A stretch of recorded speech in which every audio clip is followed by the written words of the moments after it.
Ajwa bridge નીચે ગત મોડી સાંજે અકસ્માત સર્જાયો હતો, જેમાં એકનું મૃત્યુ નીપજ્યું હતું। શહેર જિલ્લામાં અકસ્માતો અટકવાનું નામ જ નથી લઈ રહ્યા।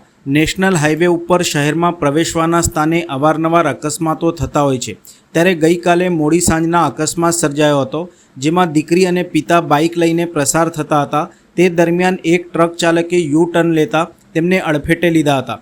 આ અકસ્માતમાં પિતા પુત્રી બંને નીચે પટકાયા હતા, જેમાં પિતાનું ઘટના સ્થળે જ ટ્રકનું ટાયર માથાના ભાગે ફરી વળતા મૃત્યુ નીપજ્યું હતું। દીકરી પણ ટ્રકના આગળના ભાગમાં ફસાઈ હતી।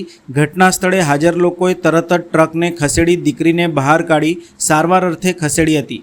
અવારનવાર બ્રિજ નીચેની ચોકડી ઉપર ટ્રાફિકની સમસ્યા વિકટ બનતી હોય છે અને અકસ્માતોના બનાવો પણ સામે આવતા હોય છે।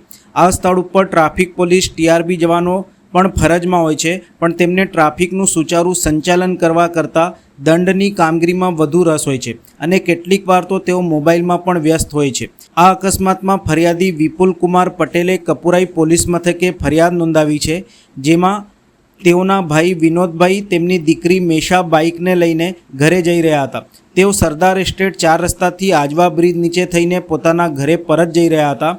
આ દરમિયાન NH48 પર આજવા બ્રિજ નીચેથી પ્રસાર થઈ રહ્યા હતા।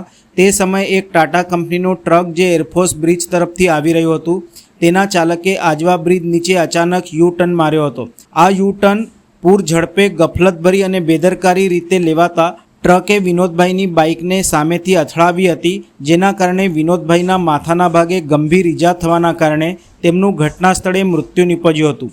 દીકરી મેશાને ઈજા પહોંચતા SSG સારવાર અર્થે ખસેડવામાં આવી હતી। પોલીસે ટ્રક ચાલકની અટકાયત કરી આ મામલે કાયદેસરની કાર્યવાહી હાથ ધરી છે।